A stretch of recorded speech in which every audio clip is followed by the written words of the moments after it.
Im heutigen Video werde ich euch mal zeigen, wie man einen Kürbis aus Heu selber basteln kann.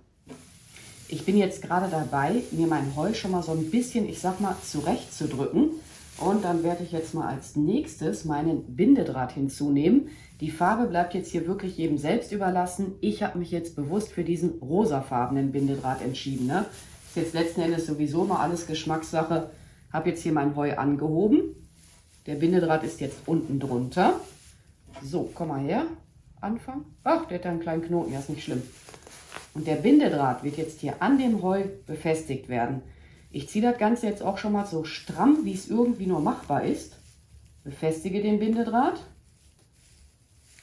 So. Ja, das sollte jetzt halten. Den Anfang stecke ich jetzt in mein Heu hinein. Ne, nicht, dass man sich im schlimmsten Fall halt noch verletzt damit. Und jetzt wird das Heu mit dem Bindedraht umwickelt werden. Und ich forme mir, ja, ich sag mal jetzt nicht direkt eine Kugel aus, sondern dass das Ganze halt schon mal so eine etwas kürbisartige Form hat. Ne? Also ich sag mal, hier drumherum halt schön rund. Und hier dieser obere Teil, was wollte ich jetzt sagen? Der obere Teil wird dann immer im Laufe der Zeit so ein bisschen, flach gedrückt werden. Aber das wird jetzt hier auch eine Weile dauern. Und wenn ihr der Meinung sein solltet, das Ganze kann ruhig ein bisschen größer werden, dann einfach immer noch mal nach und nach Heu hinzunehmen. Aber der wird hier nachher, ich sag mal, eine ordentliche Größe erhalten. Und der Bindedraht, der wird jetzt von mir auch immer so stramm gezogen werden, wie es irgendwie nur machbar ist. Das ist jetzt auch der Grund, warum ich nicht den Schmuckdraht genommen habe, also diesen feineren Draht, weil der würde direkt schon mal einreißen. Ich wollte schon gerade sagen einstreichen. Ne, der feine Schmuckdraht, der würde halt direkt einreißen und von daher ist man da jetzt besser bedient mit diesem Bindedraht.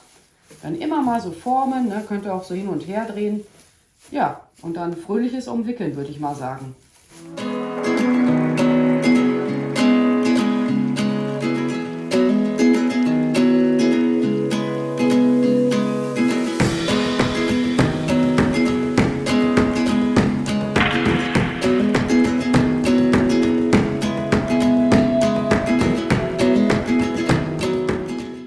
Bindedraht schneide ich nun ab und befestige ihn an den bereits dran gewickelten Bindedraht. So, der kann mal beiseite, die Drahtschere. Ja, mal gucken, ob ich die nachher noch gebrauchen werde. Weiß ich noch nicht. Ich verfricke den jetzt hier, wie gesagt, wenn ich es überhaupt schon gesagt habe, an den bereits dran gewickelten Bindedraht. Zwar zwirbel ich das Ganze hier noch ein bisschen, damit das schön stramm auch hier alles dran bleibt. Und das Ende stecken wir wieder in das Heu hinein. Oder auch nicht? Ja, doch, jetzt. Okidoki, das hier kann mal ein bisschen beiseite. Das kommt gleich in die Tüte hinein. Ne? Das wird jetzt nicht einfach hier entsorgt werden. Wem das Ganze jetzt zu strubbelig sein sollte, der kann das jetzt hier abschneiden. Ja, was so am Abstehen ist. Ich bin noch selber am Überlegen, ob ich das machen werde. So, jetzt haben wir hier eine Schnur. Die wird jetzt hier an dem Bindedraht befestigt werden.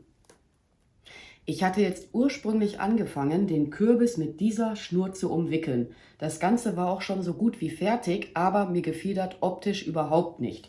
Ja, und jetzt 24 Stunden später bin ich nochmal losgefahren und habe mir eine andere Schnur gekauft. Ich denke, die wird dann nachher besser hineinpassen als diese erste Version. Ja, den Rest der Schnur, ich hatte das natürlich auch schon abgeschnitten, habe ich jetzt einfach auf einem Stück Holz aufgewickelt. Das muss ich ja jetzt nicht entsorgen. So, ihr könnt es ja schon sehen, ich habe jetzt meine Schnur hier an diesem Bindedraht befestigt. Man hätte das Ganze jetzt auch weiter mit Bindedraht erstellen können, aber ich möchte jetzt hier noch so einen Farbkontrast haben. So, wie erkläre ich das jetzt am besten? Mit der Schnur wird jetzt ein paar Mal an der gleichen Stelle drumherum gewickelt werden, könnt ihr ja schon sehen. Das hier, das lasse ich jetzt erstmal hinausschauen, das kann man nachher zum, Verknoten verwenden. Ich achte jetzt auch darauf, dass das hier so einigermaßen in der Mitte gleich alles sein wird. So einigermaßen zumindest. Ja, wie bereits erwähnt, jetzt ein paar Mal an der gleichen Stelle mit der Schnur drumherum wickeln. Und dann wechsle ich den Winkel. Dann gehe ich mal so entlang. Ne? Und dann werde ich das aber jetzt auch alles mal ein bisschen für euch beschleunigen. Aber ihr könnt euch gar nicht vorstellen, wie komisch das aussah. Also ich hatte sogar noch die liebe Heidi gefragt, was sie von der Farbe der Schnur hält. Also wir waren beide der Meinung, nö. Ja, und jetzt gehe ich mal hier entlang. Und dann hauen wir jetzt mal den Zeitraffer für euch rein. Ach, was ich noch sagen wollte. Die Schnur jetzt so stramm ziehen, wie ihr irgendwie könnt, damit sich halt hier diese Riefen vom Kürbis gleich ausbilden. Bei mir sind jetzt natürlich schon welche vorhanden. Wenn ihr das jetzt von vorne machen solltet, dann habt ihr noch keine Riefen und dann einfach so richtig schön stramm ziehen die Schnur. Dann entstehen die Riefen beim Kürbis.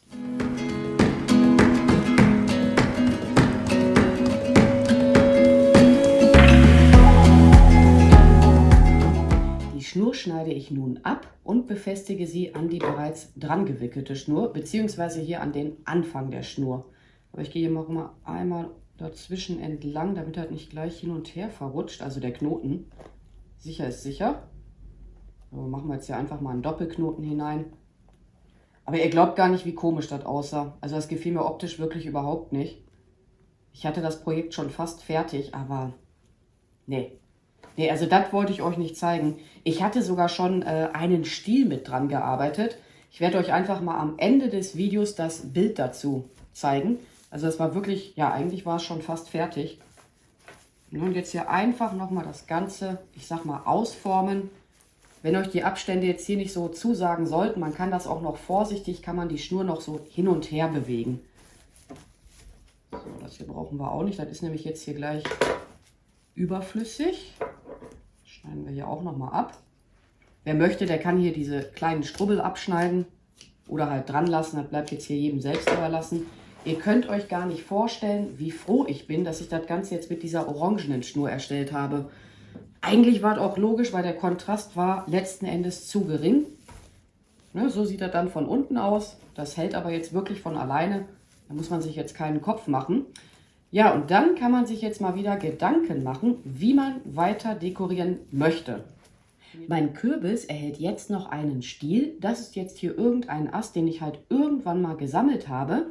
Dann habe ich hier eine Schnur und innerhalb der Schnur ist noch ein Stück Draht. Ich mache jetzt hier mal die Schnur um den Stiel drumherum. So. Ich möchte die jetzt auch so tief wie möglich haben, die Schnur. Ich mache jetzt hier mal so eine kleine Verzwirbelung hinein, damit das nachher auch gut hält. So, dann haben wir hier Bindedraht am Start. Die Schnur wird jetzt da drumherum gewickelt werden und dann sind das diese Ranken vom Kürbis. Oder ja, nicht Ranken, da sind ja so gedrehte Dinger an einigen Kürbisarten dran. Ne? Ich weiß jetzt ehrlich gesagt nicht, wie die heißen. Damit können die sich ja auch festkrallen und irgendwo hochwachsen. Zumindest die kleineren Kürbisse. Könnt ihr auch weglassen mit der Schnur. Das bleibt jetzt hier jedem selbst überlassen. Oder vielmehr mit der Schnur, wo der Draht drin vorhanden ist. Mal eben schauen. Doch, das sieht doch ganz süß aus. Die Schnur könnte vielleicht ein bisschen noch gebogen werden. So, dann habe ich jetzt hier meine Heißklebepistole. Zack, komm mal her. Ich hatte erst darüber nachgedacht, das hier so, ich sag mal, hineinzudrehen, aber das geht mehr schlecht als recht. Der Heißkleber ist am Start. Ja, und jetzt halte ich das Ganze so lange fest, bis ich halt merke, okay, das hält von alleine. Und ich hätte jetzt schon fast etwas vergessen. Ich habe hier noch 2 Blätter von einem Küchenlorbeer. Die stecken wir jetzt hier einfach so hinein. Da ist jetzt auch stellenweise ein bisschen Heißkleber noch vorhanden. Und dann hat man den Kürbis auch gleich fertig. Ich werde den aber jetzt gleich noch ein bisschen, ja, ich sag mal, anders für euch präsentieren. So jetzt einfach auf dem Arbeitstisch belassen, wäre ja ein bisschen langweilig. In meinem Fall wird der Kürbis auf dieser Baumscheibe platziert werden und dann habe ich hier aber noch weitere Materialien. Das hier ist Plattenmoos. Ich muss das jetzt hier mal eben so ein bisschen, ich sag mal, justieren. Dann haben wir hier getrocknete Samenstände von einem Bärenklau. Das hier sind 2 echte Kürbisse. Dann habe ich hier so eine kleine süße Dekofigur und nicht zu vergessen ein Teelicht. Ja, und das Ganze jetzt einfach so drapieren, wie ihr es halt, ja, ich sag mal, für schön empfindet. Man könnte das jetzt auch einfach draußen hinstellen, ne, am Hauseingang, whatever. Aber ich denke, ich werde meins hier, was wollte ich jetzt sagen, innerhalb der Wohnung belassen. Ich weiß es auch noch nicht, vielleicht auch auf der Terrasse. Mal gucken, ne? Man kann das ja auch immer wieder alles umstellen, so ist es ja nicht. Und dann, ja, einfach mal drapieren.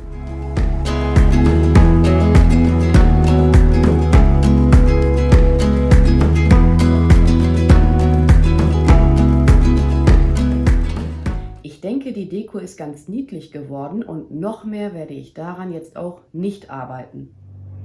Ja, und wie üblich findet ihr alle benötigten Materialien auch nochmal in der Videobeschreibung. Ja, und ich merke gerade, mein Hund Peaches, die krabbelt mir gerade mein Bein hoch. Ja, komm mal her.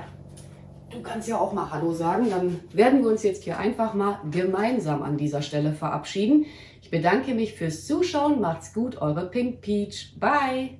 Und Peaches natürlich.